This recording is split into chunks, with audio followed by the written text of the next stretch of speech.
Hello friends, welcome to ইনফোটেনমেন্টে সকলকে স্বাগত জানাই।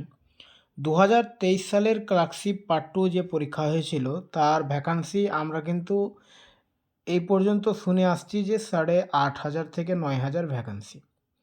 ঠিক আছে, কিন্তু আজকে বা দুই একদিন আগের এই কর্মসংস্থান পেপার আমি যেটা দেখলাম যে এখানে একজন কোশ্চেন করেছে পিএসসির 2023 সালের ক্লার্কশিপ পার্ট 2 পরীক্ষার অ্যাডমিট কার্ড কি দেওয়া হচ্ছে, কতজন প্রার্থী পরীক্ষা দিচ্ছেন, শূন্যপদ কত থাকতে পারে।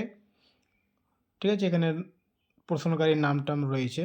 তো এখানে কর্মসংস্থান থেকে যে অ্যান্সারটা দেওয়া হয়েছে যে 2023 সালের ক্লার্কশিপ পার্ট 2 পরীক্ষা হবে 28শে ডিসেম্বর, এগুলো তো আমরা সবাই জানি। অ্যাডমিট কার্ড দেওয়া হবে 15ই ডিসেম্বর থেকে।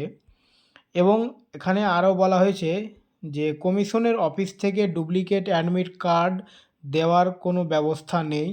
প্রিলি পরীক্ষায় 89,821 জন সফল হয়েছেন, তাই পার্ট 2 পরীক্ষা দেবেন 89,821 জন প্রার্থী।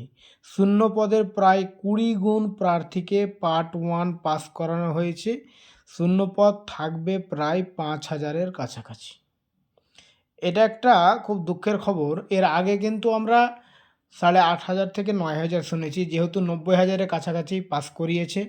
তো পিএসসির এটা নিয়ম রয়েছে যে 10 গুণ প্রার্থীকে পাস করানো।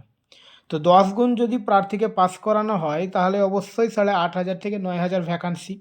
কিন্তু এখানে বলা হচ্ছে যে 20 গুণ প্রার্থীকে পার্ট 1-এ পাস করানো হয়েছে, আর ভ্যাকান্সি হচ্ছে মাত্র 5,000।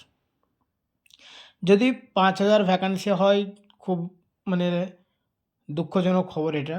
কারণ 5,000 ভ্যাকান্সিতে কম্পিটিশান অনেক বেশি হয়ে যাবে যদি 20 গুণ মানে পাস করিয়ে থাকে। তো তোমাদের মতামত কি, কতটা ভ্যাকান্সি থাকতে পারে? ঠিক আছে, অবশ্যই কমেন্টে জানাবে। ওকে, থ্যাংক ইউ।